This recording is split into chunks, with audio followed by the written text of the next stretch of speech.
La Edad Media es la época en la que gremios, cofradías y hermandades surgen y se desarrollan como un entramado ejemplar para la defensa y supervivencia de grupos de índole religiosa y civil. Asimismo, la Edad Media es el período en el que el ser humano contempla el mundo como un pequeño cosmos donde cultura y vida son sinónimos. Leer y oír son términos equivalentes. Existencia y aprendizaje, fórmulas simultáneas. La transición de ese género de sociedad hacia el Renacimiento llevará consigo mutaciones muy importantes. La invención de la imprenta, la promulgación de leyes reguladores de la vida en común, la preponderancia cada vez mayor del Estado como órgano supremo que reglamentará la actuación colectiva y limitará la individual, son circunstancias aparentemente innovadoras y trascendentales. Sin embargo, el eje esencial que atraviesa y ordena todo sigue inmutable. Así, indumentaria, alimentación, arquitectura, trabajo y creencias forman una cadena cuyos fuertes eslabones se rompen solo excepcionalmente y permanecen hasta bien entrado el siglo XIX, ese siglo inquieto de cambios radicales cuyo germen se irá gestando poco a poco desde la descomposición del antiguo régimen. Las cofradías sobrevivirán a todos esos cambios o se adaptarán a ellos gracias a sus normas internas y a la definición de sus fines, habitualmente de origen cristiano y de orientación benéfico-social. Hasta la creación del Código de Derecho Canónico en la segunda década del siglo XX, en 1917, el ordenamiento jurídico que afectaba a la Iglesia Católica y a cualquier tipo de hermandad que se creara dentro de ella se basaba en recopilaciones de decretos y cánones que comenzaron a fijarse por escrito en el siglo XII y que se recogieron finalmente en el Corpus Iuri Canonici. Igmaro de Reims habló ya en el siglo IX de determinadas fórmulas de asociación de fieles a las que llamó colectas. En general, todos los documentos que se refieren a la creación de cofradías en la Edad Media advierten siempre de la necesidad de obtener el permiso de la autoridad, sea el obispo o el provisor, bajo pena de una multa y de la obligación de dotarse de unos estatutos, leyes o constituciones que regulasen de forma interna dichas hermandades para evitar abusos o desviaciones. Uno de esos peligros, acerca del cual ya hablan los primeros sínodos, es el de la administración incorrecta de los bienes propios de las cofradías. Otro sí mandamos, dice el Sínodo de León de 1306 en su artículo 21, que los bienes de las confraderías en los que fuesen a servicio de Dios dados non sean guardados nen distribuidos sin consciencia e sin mandado del obispo o del arcediano. Y poco después el Sínodo de Oviedo de 1379 insiste en que ni el deán, ni el cabildo, ni los abades, ni los conventos, ni las cofradías que hubiesen arrendado posesiones debían hacerlo por más tiempo del estipulado so pena de excomunión. Otro peligro podía ser la proliferación de hermandades sin el control eclesiástico.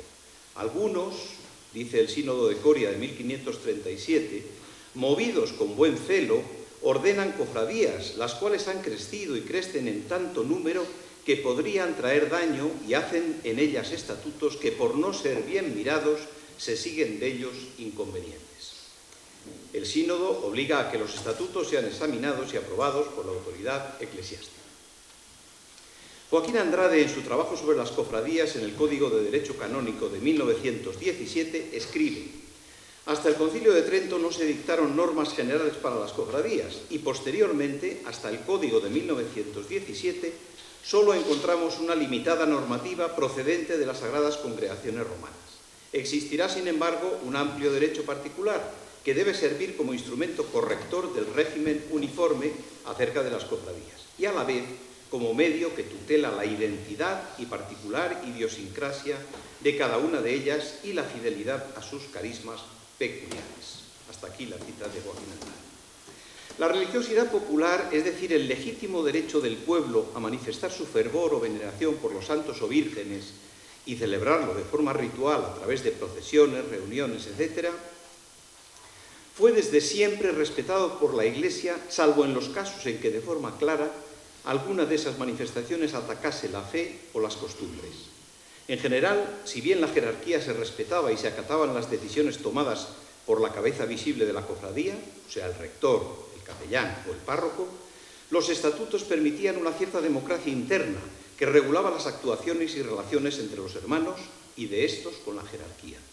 La Iglesia no solo nunca estuvo en contra de que la gente honrase a los santos, por los que tenía especial devoción, sino que hay numerosísimas referencias al establecimiento de octavas u ochavarios, fiestas celebradas una semana antes del Día del Santo para preparar especialmente su fiesta, y al deseo de la jerarquía eclesiástica de que esas octavas tuviesen indulgencias que premiasen el fervor religioso.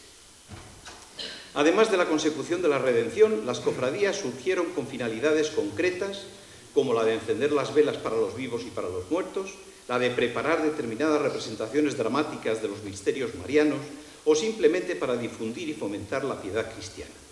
A veces, algunas cofradías traían como consecuencia la creación o difusión de otras, pues sus intereses se engarzaban. Léase, por ejemplo, la Congregación del Mes de las Ánimas y la Cofradía de la Virgen del Carmen, cuyo escapulario ayudaba a sacar las almas del purgatorio. La devoción a la Virgen del Carmen y sus símbolos procede principalmente de la leyenda de su aparición en el siglo XII al general de los carmelitas Simón Stock, a quien prometió que cualquiera de sus devotos que muriese llevando el escapulario se libraría de las llamas. Aunque estudiosos de la hagiografía dan a la leyenda un origen bastante posterior, el relato, que incluía la historia de que los monjes del Monte Carmelo fueron convertidos al cristianismo por la propia Virgen en el año 40 después de Cristo, tuvo una difusión y aceptación tan extraordinarios que casi todas las imágenes de la Virgen del Carmen se muestran sosteniendo al Niño Jesús en sus brazos y ofreciendo a ambos a las ánimas del purgatorio la posibilidad de salir de los tormentos gracias al escapulario usado como cuerda de salvación. El uso de litografías para decoración doméstica durante la segunda mitad del siglo XIX propagó la creencia, acrecentándose la devoción entre cofrades y fieles con el uso de novenas cuyos gozos transmitían el milagro. En cualquier caso, la Iglesia mantuvo un equilibrio entre las advocaciones universales, propagadas por las grandes órdenes, y las devociones locales. Durante el periodo medieval, pero también durante los siglos siguientes, el significado religioso de algunos preceptos cofrades se entremezclaba de forma espontánea con algunas obligaciones sociales.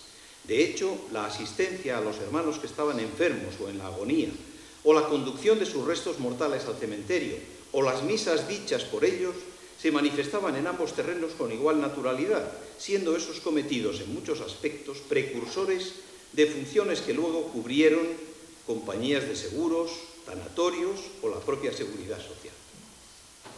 No se puede olvidar que muchas confraternidades surgen de la necesidad de atender peregrinos o de aliviar sus necesidades o enfermedades, de acoger en su seno a personas del mismo oficio, desde menestrales a universitarios, pero también del deseo de defender públicamente la fe hasta con las armas, en especial en aquellas cofradías militares que acabarían siendo órdenes religiosas. La religión y la sociedad se mezclaban así en estas pequeñas comunidades, cuyo mejor calificativo parece que era el de hermandades o fratria, frente a otros menos apropiados como sociedad, consorcio, colegio o congregación. Atender a los hermanos enfermos, enterrar a los muertos de la cofradía, honrar con actos diversos el culto a una imagen o a una advocación, salir en procesión alumbrando con velas la carrera, disciplinarse en público, si bien con un capuz para ocultar la identidad, reunirse anualmente para la fiesta, a todas estas y otras actividades obligaba la pertenencia a una cofradía y su dejación o falta de observancia se castigaba con multas que podían ser impuestas por la propia Junta o por el ordinario. En cualquier caso, las visitas de los obispos eran un momento adecuado para la revisión de los libros y, por tanto, una ocasión para corregir los yerros.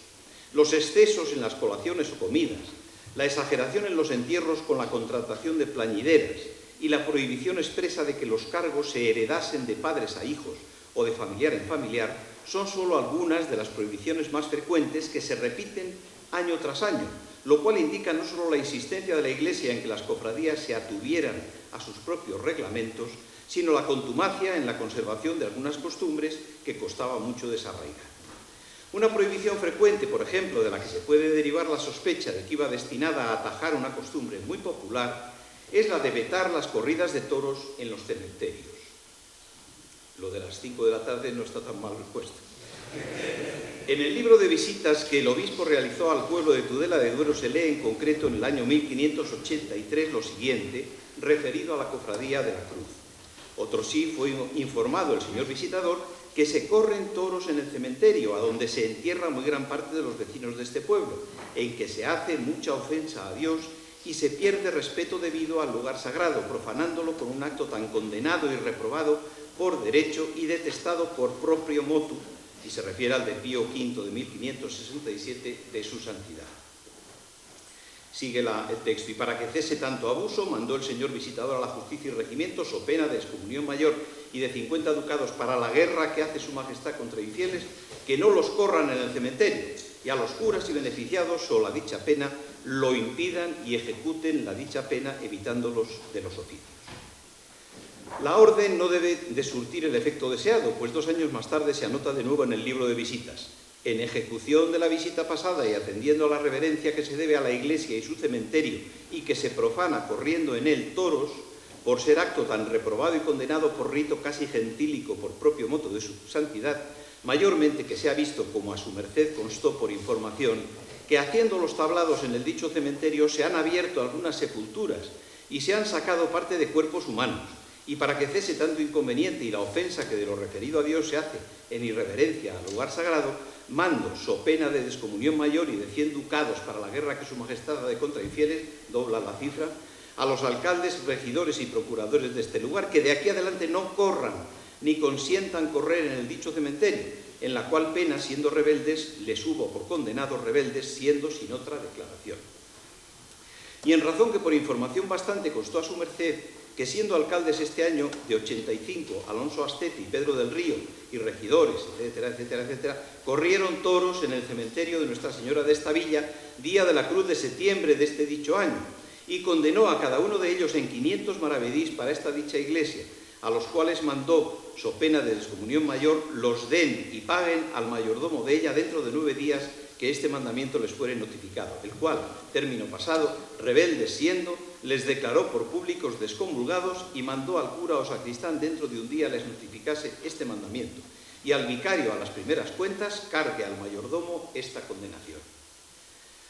Un siglo después parece que no solo no se ha corregido la costumbre, sino que se sigue practicando en muchos más pueblos de Valladolid, como se puede deducir de la lectura del libro de visitas de Bercero, que dice: otro sí, por cuanto su merced se ha informado que en la placeta, delante de la iglesia del Señor Santiago, se corren toros, vacas y novillos, ya no son solo toros, llegando al cementerio y puertas de la iglesia por donde ha acaecido entrarse un toro dentro de ella, con indecencia grande de que se sigue irreverencia al Santísimo Sacramento y lugar sagrado, y otros muchos inconvenientes que se deben obrar, y aunque en las visitas pasadas se ha procurado poner remedio mandando que no se corran toros en el lugar sagrado ni se encierren en el patio del hospital, lo cumplan y ejecuten los alcaldes de este lugar, que son y fueren de aquí adelante, en virtud de santa obediencia y pena de excomunión en que incurran. Y no lo cumpliendo, los curas los denuncien y publiquen por excomulgados en virtud de este auto que sirva de mandamiento. Los administradores y los mayordomos de las cofradías debían anotar en diferentes libros las entradas y fallecimiento de hermanos, los ingresos por multas, limosnas, rentas, etc., multas a los cofrades, y gastos, cera, refrescos, misas, sermón, música, los bienes propios de la hermandad, tanto los que se hubiesen adquirido como los recibidos en donación, y debían regirse por las reglas o estatutos. Cuando un libro estaba terminado, se guardaba en casa del mayordomo, quien se encargaba de su custodia. En el caso de que se deteriorasen o quedasen anticuados unos estatutos, se caligrafiaban unos nuevos.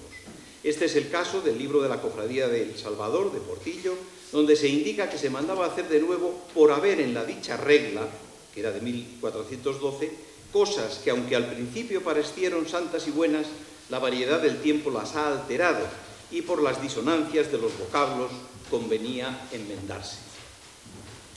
En el libro de ánimas de Rodilana, por ejemplo, se advierte que a quien tuviera arrendada la posada propia de la cofradía, de cómo debía llevar la administración y todo lo que estaba obligado a tener en habitaciones y cuadras para satisfacer a los clientes, cuántas mantas debía tener, cuántas sábanas, etc., y cómo debía estar atendidas las cuadras para las mulas o los caballos. Muchas cofradías de ánimas fueron propietarias de pozos de nieve, cuya explotación producía unas rentas a la hermandad que estipulaban en sus estatutos las normas por las que debían regirse todas esas cuestiones. San Isidoro, en sus etimologías, ya llamaba estatuto al derecho dado a una multitud de hombres unidos por vínculos de sociedad. Los estatutos eran, pues, la reglamentación propia de una institución creada por ella y para ella, no tan amplia como la ley general, ni tan minuciosa que se limitara solo a reglas prácticas para casos concretos. Sus disposiciones integraban un cuerpo legal suficientemente amplio y organizado que regulaba la vida interna o externa de una entidad colectiva, o al menos algunas de sus principales funciones. Los estatutos se conciben, por tanto, como disposiciones que no contravienen al derecho común, sino que lo complementan y determinan, o bien regulan un tema que caiga fuera del ámbito de su actuación. Se consideran estatutos contra ius comune cuando contienen una norma incompatible con una ley o una costumbre general o particular. En los libros de estatutos se contenían las obligaciones de los hermanos. Véanse, por ejemplo, los capítulos que contenía el libro de estatutos de la Hermandad de Navalsaz en el siglo XV. Los siguientes capítulos. Primero, obligación de ir a la cofradía. Segundo, pena del que saliere de la cofradía. 3, obligación de velar los enfermos. 4, obligación de avisar a los hermanos después de muerto un hermano. 5, obligación de obedecer al alcalde. 6, descompuestos. 7, que ninguno se vaya hasta que digan las vísperas. 8, soldada de mayordomos. 9, el día de Santa Ana. 10, entra de cofrades. 11, moderación de cera e aceite. 12, de lutos. 13. No hay obligación de acompañar a los hermanos que no se entierren en Santiago, es decir, en la parroquia propia. 14. Que no haya reservación de penas. 15. Obligación de vísperas. 16. Nombramiento de alcalde. 17. Rezos por los difuntos. 18. Misa de difuntos. Y 19. Quiénes han de ser mayordomos. El protocolo y el comportamiento, por tanto, eran muy importantes entre los hermanos de las cofradías. Se consignaba en los estatutos o reglas que los hermanos habían de amarse, quererse, honrarse y guardar la ley de Dios. En cabildo se encarecía el mantenimiento del orden, debiendo quien quisiera hablar ponerse de pie, descubrirse y tomar la vara en sus manos para expresarse con palabras honestas y comedidas. Cualquier otro aspecto del comportamiento, tanto en las juntas como en las procesiones, se solía contemplar en las reglas. Véase cómo se expresa el libro de acuerdos de 1901 de la Cofradía de la Virgen del Castillo en Cisneros. Primero, ningún hermano será usado a ponerse en los bancos de delante del señor abad en el banco de la izquierda.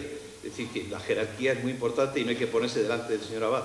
Y en el banco de la derecha los mayordomos, y tras los mayordomos los procuradores, y detrás de los procuradores los más ancianos de esta congregación. Segundo, todo hermano que no llegue a su debido tiempo en casa del señor abad antes de salir la insignia será castigado con 10 céntimos. Y si diera lugar a estar la insignia en la iglesia, será castigado en 25 céntimos, y si este tal hermano no acuda a esta devoción obligatoria, será castigado en 4 reales por primera vez y por segunda vez lo que esta congregación disponga, esto es, no teniendo causa legítima que le pueda interrumpir estos actos. También todos los hermanos de esta congregación llevarán las formalidades debidas ante la insignia por las calles o en los actos en que se encuentre la insignia, como no será permitido de ir hablando ni de ir con brusas descubiertas, como también nos obligamos a ir en todos estos actos a llevar todos sombreros. Y si esto no se hiciera así, seremos castigados en 10 céntimos, como también se prohíbe blasfemar delante de la insignia con la misma multa estipulada cada vez que se blasfeme. La cofradía tenía unos gastos e ingresos que controlaba un administrador. El administrador debía consignar en un libro todas aquellas cargas o ingresos que se hacían sobre el dinero de la cofradía y debía tener ese libro a disposición del ordinario o de la Junta para la rendición de cuentas anual. Respecto a los cargos, el director de la cofradía o moderador es quien tiene en ella mayor poder sobre el régimen ordinario de la asociación. La dirige y está al cuidado de la disciplina interna conforme a las normas de derecho y a los estatutos. Si un privilegio no dispusiera otra cosa, el director, rector o abad de la cofradía es el ordinario del lugar. El capellán se encarga de lo relacionado con el fin primordial de la cofradía, el culto y la atención espiritual de los cofrades según lo establezcan los estatutos. De las funciones propias de su cargo se desprende que necesariamente ha de ser un sacerdote. El capellán puede ser nombrado delegado del obispo. Si así sucede, se amplían sus facultades otorgándole presidir sin derecho a voto las juntas de las cofradías, confirmar los oficiales y ministros elegidos si son dignos e idóneos y rechazar y remover a los ineptos. El párroco puede tener distinta relación con la cofradía según sea delegado del ordinario, director, capellán o simplemente párroco. Si el párroco fuese delegado del ordinario, tiene derecho a presidir con voz y sin voto las juntas o reuniones que la cofradía celebre, confirmar en sus cargos a los elegidos por la asociación e incluso aprobar las cuentas si éstas no se someten directamente a la aprobación del ordinario. Siendo el párroco solamente director o capellán de la asociación, le corresponde lo indicado antes, pero si no ostenta ninguno de esos dos cargos, el principio que rige en las relaciones entre la parroquia y las cofradías es el de una estricta autonomía y separación entre ambas. El mayordomo tenía a su cargo presidir la junta, si no estuviese el director, y servir la fiesta, es decir, encargarse de la preparación, del refresco o colación, etc., durante el año que durase su mandato. También se le llamaba preboste o prioste. El uso de la palabra alcalde en las cofradías procede seguramente de la creación de las primeras hermandades y cofradías en el siglo XII, encaminadas a contrarrestar el poder de los señores feudales y aún del rey. De ahí el recelo que despertaron en su origen. En el ordenamiento de las Cortes de Valladolid de 1258 se dice lo que deben y no deben ser o hacer las cofradías.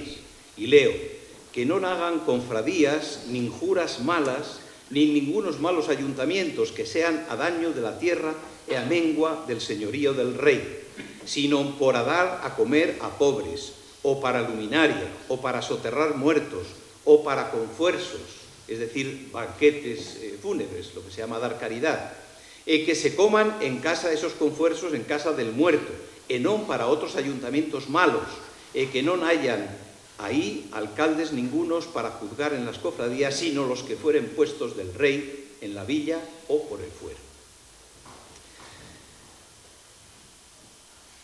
Desde los primeros tiempos del cristianismo, muchas de las cofradías, a partir de la Edad Media, empiezan a recurrir a algo que se había recurrido desde los primeros siglos, que era al uso de las reliquias. Desde el siglo V aproximadamente se atribuyó gran importancia al hecho de venerar los restos de los cuerpos de aquellas personas que vivieron con Cristo o que le imitaron. La creencia se basaba en un principio de simpatía, ya que lo que hubiera tocado o estado en contacto con un cuerpo santo guardaba sus cualidades. Al producirse los primeros martirios entre los cristianos, se añadió a la costumbre anterior la de conservar y respetar los restos de aquellos cuerpos que habían sido testigos de una fe y habían recibido la muerte por defender sus ideas. Sus ropas, los objetos que habían tocado y, por supuesto, sus reliquias, se convertían así en fuente de inspiración para la exégesis y en ejemplo para el pueblo. Para contener esos restos se erigieron capillas, ermitas o iglesias y se colocaron los restos debajo del altar mayor. Sin embargo, debido al interés que suscitaban en nuevas comunidades, se comenzó a dividir en partes esas reliquias y a fragmentarse los vestigios, de modo que se crearon relicarios para contener cada parte de los restos. La costumbre generó abusos que fueron advertidos y enmendados por el Concilio de Trento al dejar en manos de los obispos o del Papa el uso de los sagrados restos y confiando en su criterio para desterrar la superstición o las ganancias sórdidas. Cuando no existían restos, los relicarios podían contener las imágenes o grabados que representasen al santo, cuya veneración proponían y trataban de extender las cofradías. Respecto a los hermanos que entraban a formar parte de una cofradía, se obligaban a cumplir los estatutos de la misma y se vinculaban a ella contractualmente con derechos, como el de participar con insignias y hábito en actos públicos, y deberes, cuyo incumplimiento llevaba aparejadas, como hemos visto, determinadas sanciones, aunque nunca obligaran bajo pecado. La vara era un símbolo de poder en un ámbito en el que, si bien se respetaba la voluntad de todos, había una jerarquía establecida. Cuando se elegía mayordomo o mayordomos, pues a veces se designaban dos, habitualmente para el periodo de un año, se le entregaba la vara que utilizaría siempre que las circunstancias o el protocolo lo aconsejaran y de la que solo se desprendería cuando dejase intervenir en junta a otros cofrades, quienes la detentarían mientras estuviesen en uso de la palabra.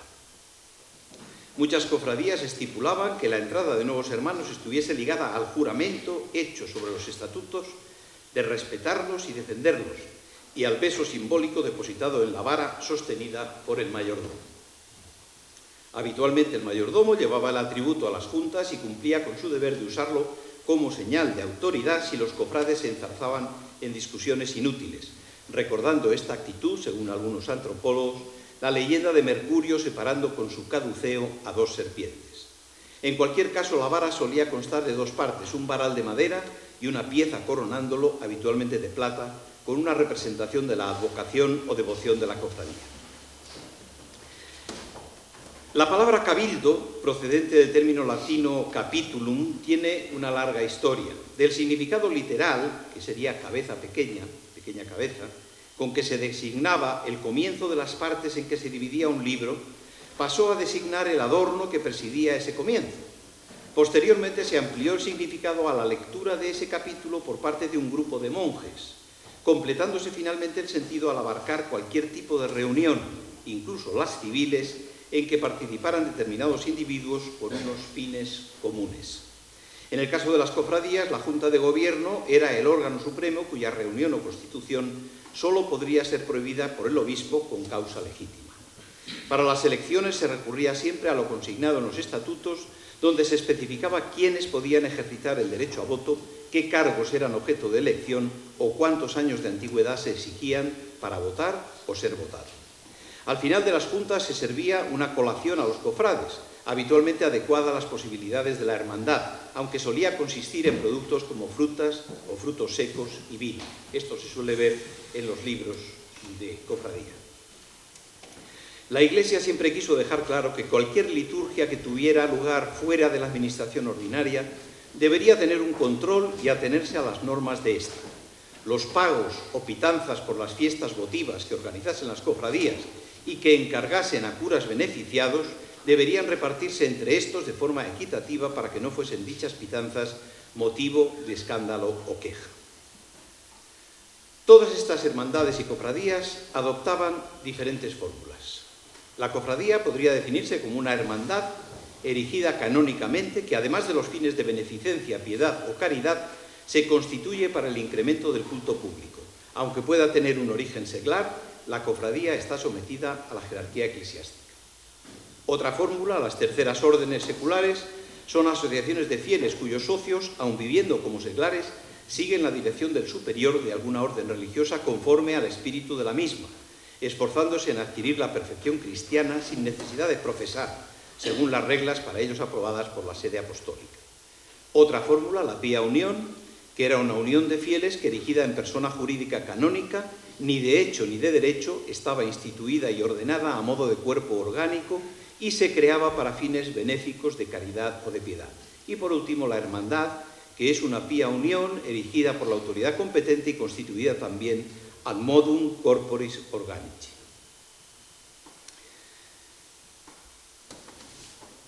Por todo lo anteriormente dicho, las cofradías, según los fines perseguidos, se podían clasificar en tres categorías: asistenciales, indulgenciales y penitenciales. Los cofrades, particularmente los de estas últimas hermandades, solían denominarse de luz o de penitencia, según la forma en que se comprometieran a asistir a las procesiones, si portando hachones de cera para alumbrar las imágenes o como penitentes azotándose la espalda.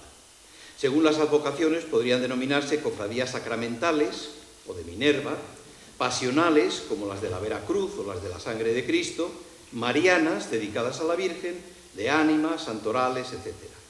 La denominación de Minerva procedía de una archicofradía que se fundó en Roma en el siglo XVI para mantener la función religiosa con procesión y exposición del Santísimo que se llevaba a cabo en la iglesia de Santa María sopra Minerva, edificada al parecer sobre las ruinas de un templo dedicado a la diosa romana. Muchas de las cofradías españolas que nacieron con la idea de venerar al Santísimo Sacramento tomaron por extensión este nombre. Las cofradías de la Veracruz o Cruz Verdadera se extendieron gracias a la difusión que de ellas hicieron los franciscanos, a quienes se encomendó la custodia de los santos lugares y la enseñanza de su significado. La iconografía de San Francisco mostraba muchas veces la imagen del santo sobre la que se habían impreso las llagas de Cristo. Por eso, algunos grabados representaban una cruz desnuda con dos brazos cruzados clavados en ella, uno desnudo de Cristo y otro cubierto por la manga de un hábito de San Francisco. En el terreno musical, ya voy terminando, cabría hablar de intérpretes, instrumentos y repertorio fundamentalmente. Históricamente se repitieron hasta el siglo XIX, en que se incorporaron las bandas, dos fórmulas básicas: la del intérprete solista y la de la capilla musical. En el primer caso, todo dependía de si era un muñidor, es decir, un avisador que pedía claro y paso a la gente agolpada en las estrechas calles, o de si era un especialista, es decir, un músico y frecuentemente un tamboritero, esto es, un ejecutante de flauta y tamboril al mismo tiempo, que era el que iba delante de los pasos. La capilla musical estaba compuesta, según las épocas, de más o menos instrumentos, pero casi siempre fijos: los violines, las chirimías, los oboes y los fagotes o bajones, grupo que a veces se completaba con sacabuches y trompetas. El siglo XIX y el auge espectacular de la música militar incorporó las bandas a las procesiones y con ellas instrumentos que nunca habían estado antes presentes en la música religiosa o pararreligiosa. En cuanto a otros instrumentos, además de los ya mencionados, vendría a propósito hablar de los crepitácula lignea, que se han vuelto a usar en muchas cofradías, o maderas golpeadas, reliquia de los leños sacros con los que antiguamente se daban los toques para las horas en conventos y monasterios, antes de que la campana de torre impusiera su sonido, o en aquellos lugares de Bizancio o de Grecia en que podía estar prohibido el uso del instrumento de bronce. Habitualmente había tres tipos de crepitácula: las tablillas, llamadas de San Lázaro por haber sido utilizadas por los afectados de lepra que pedían limosna al salir del hospital dedicado al santo, a San Lázaro; las carracas o maderas dotadas de una rueda dentada y una o varias lengüetas; y por último las matracas o tablas con mazos, tomadas para el rito cristiano de la propia tradición hebrea, que las usaba en tiempo de Purim para machacar el recuerdo de Amán, el ministro del rey Asuero. Termino. Muchas de las antiguas creencias que han llegado al pensamiento actual lo han hecho desprovistas del significado y simbolismo que tuvieron. Por eso no es de extrañar que su identificación sea dificultosa hasta para los expertos. Sin embargo, en las antiguas oraciones, rituales y costumbres que todavía hoy dan sentido a las hermandades y cofradías, puede vislumbrarse no solo la importancia que en tiempos pasados tuvieron determinadas convicciones, sino su traducción puntual a términos actuales de expresión popular, hermanando inequívocamente a una sociedad con sus raíces más profundas. Muchas gracias.